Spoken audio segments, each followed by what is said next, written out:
The planet Zarnak 9 smelled like oil, dust, and something rotten. The city lights flickered over metal towers and broken buildings. In the shadows of a trash-filled alley, a little alien girl crouched behind an old crate. Her skin was pale and cracked like dry stone, and her big golden eyes glowed softly in the dark. She didn't speak, she didn't cry, she just waited. For the scraps, a group of alien merchants walked by, laughing loudly. One of them tossed a half-eaten bone into the alley. The little girl crawled forward on her hands and knees, sniffing it like a dog. She bit into the rotten meat with small, sharp teeth, chewing quickly before someone else saw. But she wasn't fast enough. "Hey, vermin!" a guard shouted, stepping into the alley. He raised a metal baton. "Filthy thing! Get lost!" She tried to run, but he kicked her hard in the side. She fell to the ground, clutching the bone like it was treasure.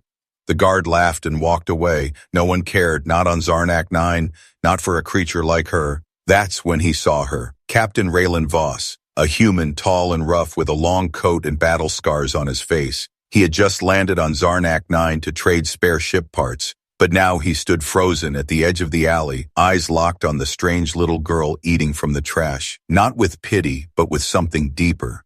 He stepped closer, quietly. The girl hissed, backing into the shadows, bone still in her hand. Raylan didn't reach for a weapon. Instead, he reached into his coat and pulled out a fresh food bar. He placed it on the ground, just a few feet from her. Then he knelt down, resting his arms on his knees. "It's okay," he said softly. "I'm not here to hurt you." She didn't move, just stared at him like a frightened animal. Her eyes darted between him and the food bar. She smelled it from afar. Real food, clean food. Her stomach growled, but her feet sank. "Aid frozen?" Raylan tilted his head. "What's your name?" She didn't answer. "Do you even have one?" he asked again, then sighed. "Guess not." He looked at her for a long moment, then said gently, "You know, you're not a monster. You look like a little princess who lost her way." Her body twitched. That word, princess. It hit something inside her, something buried deep. She didn't know why, but it made her heart hurt. Tears welled in her glowing eyes, but she blinked them away. She stepped forward slowly and grabbed the food bar. Then she ran into the darkness again, faster than Raylan could follow. That night, Raylan asked the local vendors about her. They called her It, the trash kid, the thing from the alley. No one knew where she came from. Some said she appeared 6 months ago. Others said longer. No records, no ID, nothing. Just a hungry shadow that lived among the filth. Raylan felt something strange in his chest. He had seen war, he had seen monsters, he had seen dying worlds, but never had he seen someone so small, so broken, and still alive. And when he closed his eyes, he didn't see her eating like a dog. He saw her golden eyes, glowing in the dark. He saw a crown made of starlight resting on her head. He saw something rare, hope, buried under dirt and pain. The next morning, he loaded supplies into his ship, and then he saw her again, watching from behind a garbage bin, still holding the food wrapper he gave her yesterday. Raylan smiled and waved. "You followed me." She didn't answer but stepped forward slowly, carefully. He opened the ship's hatch and said, "You hungry, little princess?" She blinked, then nodded once. Raylan looked up at the sky and sighed. He knew this was trouble, but some trouble is worth it. He reached out his hand, and for the first time she reached back. Not like a dog, but like someone who once remembered being something more, something royal, something sacred, and the galaxy didn't know it yet, but it had just made its biggest mistake, because someone finally cared about the girl in the trash, and that someone was human. The engines of Raylan Voss's ship, the Emberwake, hummed softly as it prepared for launch. Cargo loaded, systems checked, the city of Zarnak 9 fading behind its metal walls. But Raylan wasn't looking at the sky. He was looking at her. The little alien girl now sitting in the corner of his ship like a ghost that wandered in by accident. She hadn't said a word since stepping on board. Not a whisper, not a sound. Just sat there, curled up, eyes open but distant. Her cracked fingers still clutched the empty food wrapper from yesterday, as if it were her only possession. Raylan tossed her a clean blanket, but she didn't move. She was used to cold floors, to no warmth, to being nothing. Raylan leaned against the wall and sighed. "You're not cargo," he said. "You're not a stray animal. Whatever they called you out there," he paused. "You're not an it." The ship lifted off, pushing through the gray clouds of Zarnak 9. As it broke the atmosphere, sunlight poured through the viewport, bathing the ship in gold. The girl squinted, blinking at the light like it was the first time she had seen a sun that wasn't filtered through rusted grates. Raylan sat across from her and said gently, "You need a name." Her eyes flickered, curious. "I'm going to call you Leary." He smiled. Means starlight in Old Earth Greek. She didn't speak, but her fingers tightened slightly around the wrapper, as if holding on to that word, Leary, like it mattered. Later that night, Raylan cooked a proper meal in the galley. He placed the plate gently in front of her. Still, she didn't eat right away. She sniffed it, checked under too, a plate, and even looked around the room like it was some kind of trap. Then she ate, but slowly, carefully, like someone who had learned that food could be poisoned, and kindness was always followed by pain. Suddenly, the ship's AI buzzed in. "Captain," it said, "someone's accessing the control panel from Auxiliary Bay 3. Raylan frowned. "That's locked." He ran toward the bay, expecting a malfunction, or worse, a stowaway. What he saw stopped him cold. Leary stood near the ship's interface console, her small hand resting on the glowing panel, but the screen was no longer human language. Golden glyphs shimmered and spun in patterns Raylan had never seen. The AI voice trembled, almost confused. New user recognized. Bloodline match. House Laraxis. Raylan stared. Laraxis? That's impossible. House Laraxis was an ancient alien royal line, wiped out centuries ago during the early galactic wars. They were known for their deep psychic abilities, powerful technology, and one strange legend, that one of their heirs would survive in silence, hidden in filth, waiting for someone to see them. The engines of Raylan Voss's ship, the Emberwake, hummed softly as it prepared for launch. Cargo loaded, systems checked, the city of Zarnak 9 fading behind its metal walls. But Raylan wasn't looking at the sky, he was looking at her. The little alien girl now sitting in the corner of his ship like a ghost that wandered in by accident.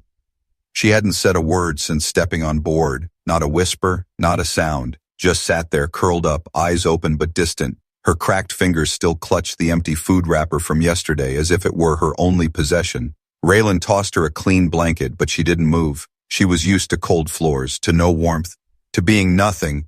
Raylan leaned against the wall and sighed. "You're not cargo," he said. "You're not a stray animal." "What? Whatever they called you out there," he paused. "You're not an it."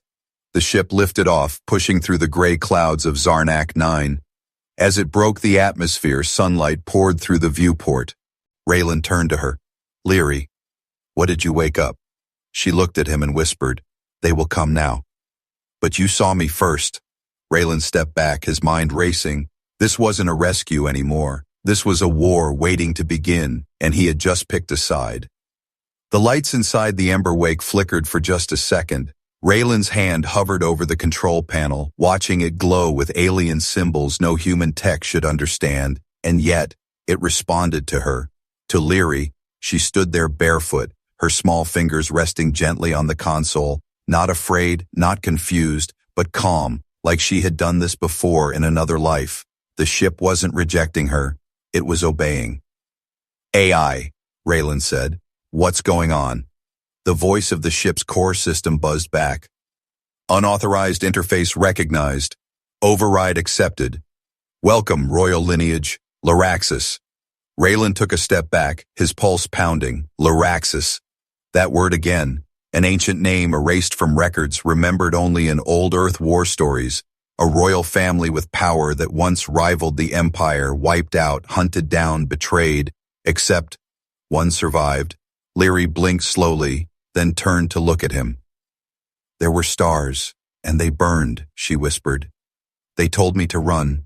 They said to hide until someone remembered." Raylan knelt down in front of her. "You mean, you remember being one of them?" She nodded once. "I was small when the sky fell, but I remember the song my mother sang." She placed her hand on her chest and hummed a soft melody. Raylan didn't recognize it, but his ship did. "Song signature matched," the AI said. "Laraxis royal anthem detected. Unlocking archives, accessing restricted memory." A hidden panel on the dashboard slid open. revealing a glowing crystal cube. Raylan lifted it carefully, watching a hologram flicker to life.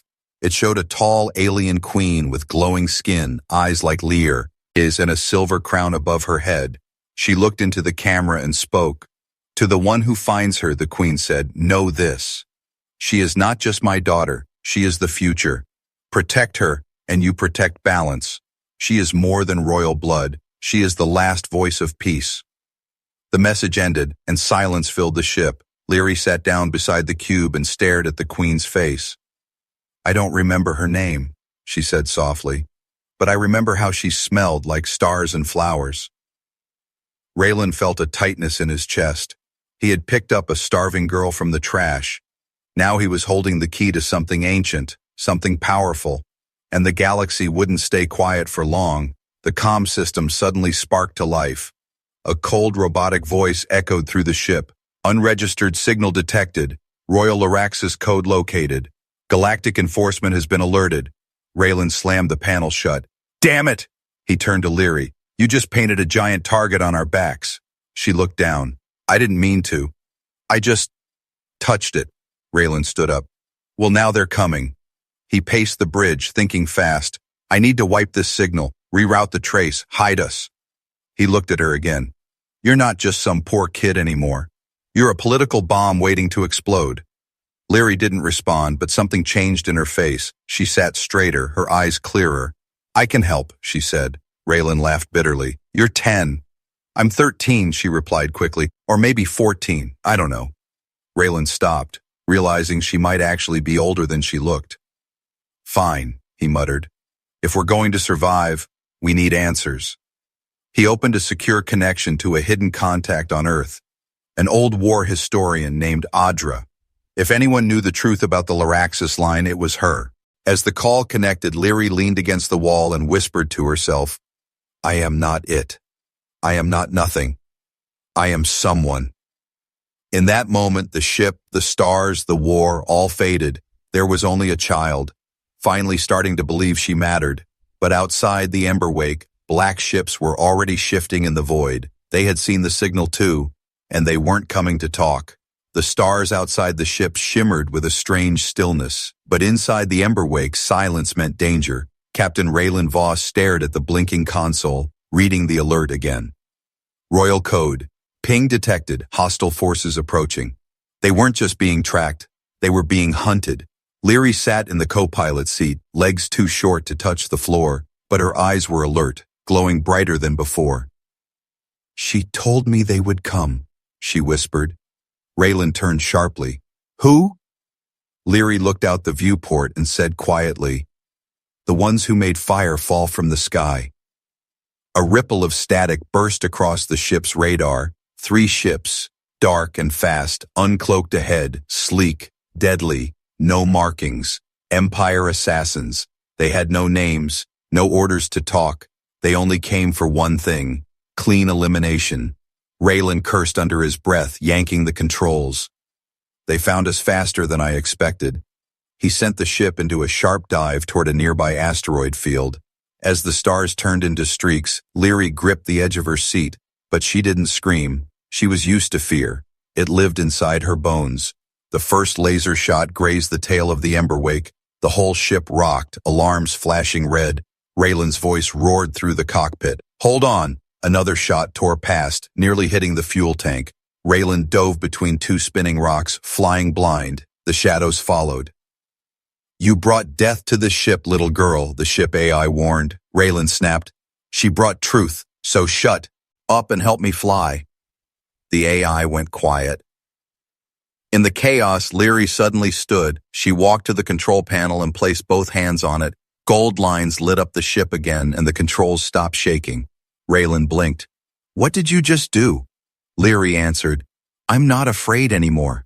My people built machines that sang with thought. Your ship hears me now." The ship's engines adjusted mid-flight, dodging another missile with perfect timing. The AI spoke again, this time different.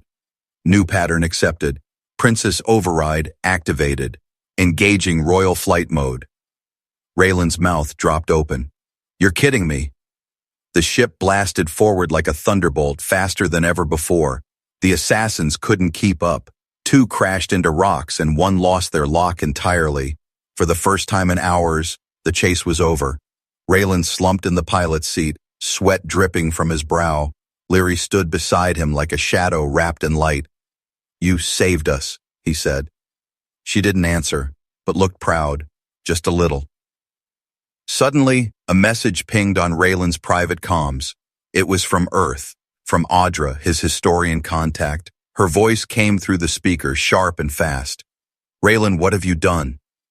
That girl, she's not just a royal, she's the heir to a binding galactic pact. If she speaks the right command, half the galaxy will owe her protection." Raylan blinked. "Wait, she can command planets?" "Not yet," Audra replied. "She's too young, the code is buried in her mind. But the Empire knows, and they won't stop Raylan, not until she's ash." He turned to Leary, who was now sitting on the floor gently humming the same song from before. "Do you understand who you are?" he asked. Leary nodded slowly.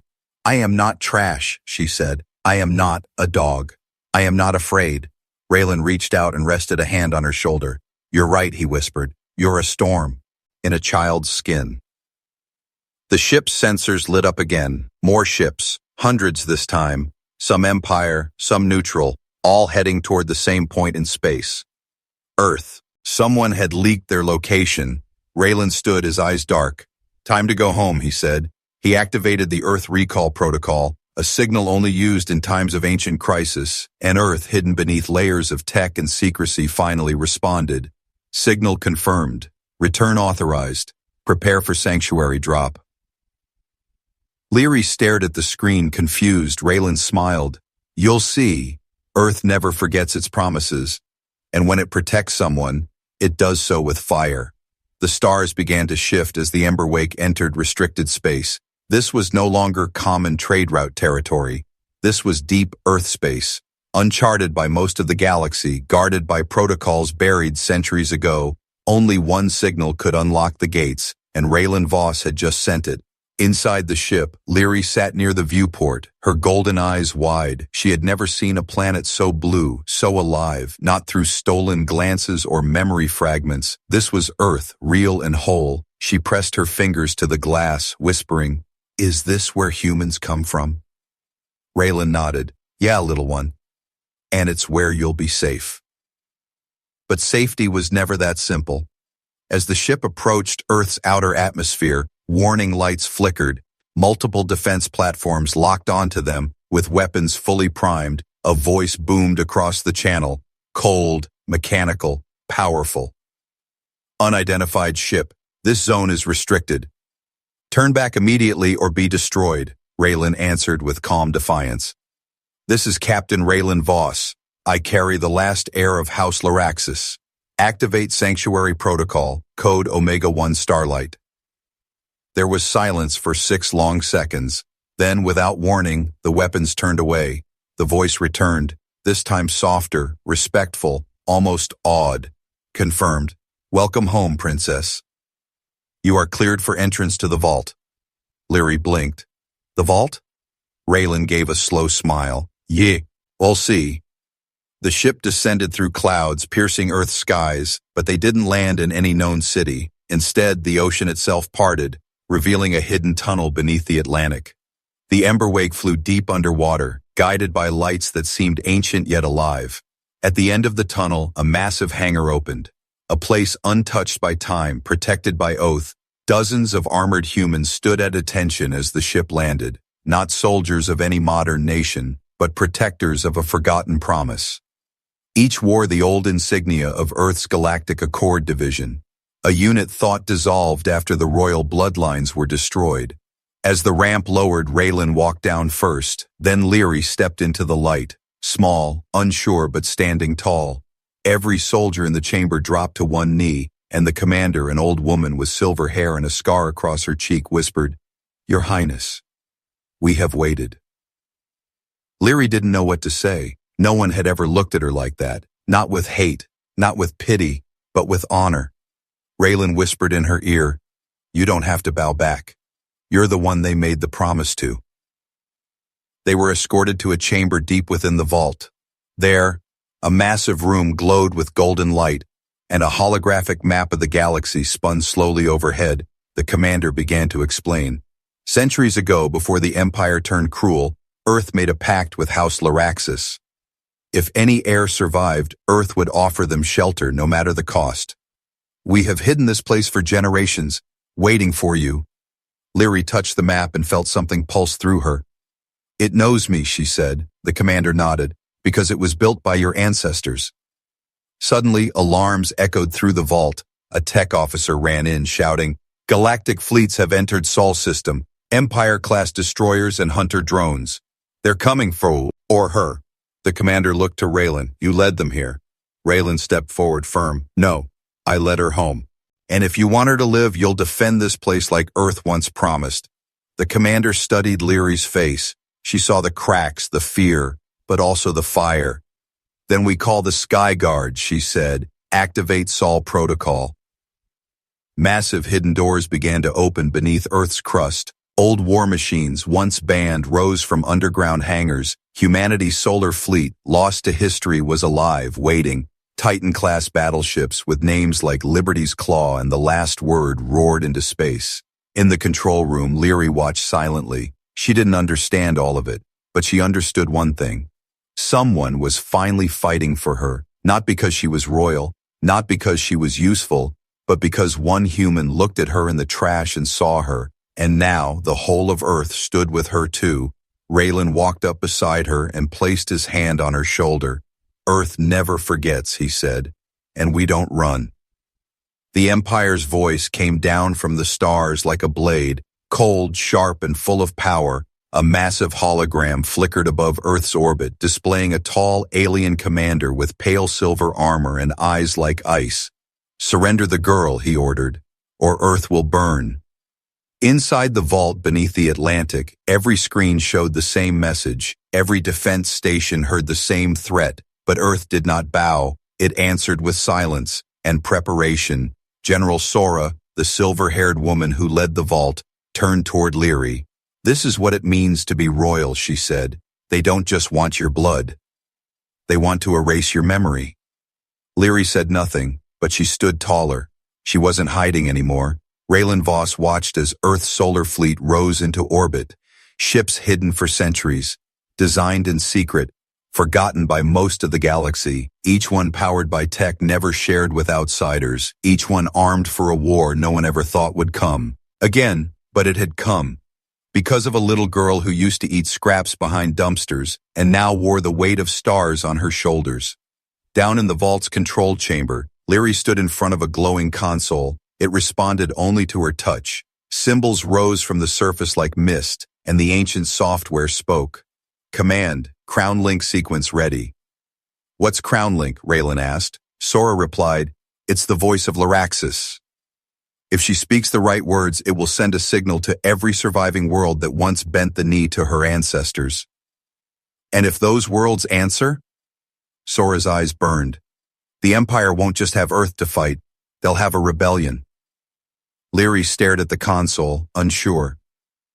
I don't know the words, she said quietly. I don't remember, Raylan knelt beside her. You don't need to remember the exact words. Just speak from the heart. Tell them who you are. The girl who once had no name now stood before a galaxy that wanted her silent. She placed her hand on the console and whispered, my name is Lyri. I lived in garbage. They called me it. But one human called me princess. And now I remember who I am. I don't want war, but I will not hide. If you still believe in peace, if you remember the name Laraxis, come. The signal burst outward like a heartbeat, faster than light, jumping from relay to relay, across distant moons, forgotten colonies, and ruins where royalty was once respected, and slowly, very slowly, ships began to move. In deep space, on far-off worlds, ancient banners were pulled from storage, old oaths were whispered again, one by one, rogue fleets, outlawed kingdoms, and scattered descendants of the old bloodlines turned toward Earth, not to conquer, but to protect. Back in Earth orbit, the Empire's commander watched it all unfold. More signals, more ships, more interference. His calm broke for the first two. He spoke again, this time with venom. Earth will not survive this defiance. The galaxy blinked and saw the end of an era, back in Earth's orbit as the debris of battle drifted into space. Leary stood in the center of the ember wake. A soft chime echoed as the Crown Link confirmed its final message. Authority restored, recognition complete, royal status accepted by accord. Raylan walked up beside her, not saying a word. He just sat down, tired, quiet, and stared out into the now clear sky. Leary joined him, her small frame leaning against his side. "I don't want to be queen," she said softly. "You don't have to be," Raylan answered. "You just have to be you." She looked up at him and smiled. "The one who ate from trash?" "No," he replied. "The one who changed everything." And as the galaxy rebuilt from fire and silence, they told the story of the little alien girl who was seen not as a weapon, not as an animal, but as a princess, because one human had dared to look past dirt and fear and see her. And in the end, the galaxy did more than remember. It bowed.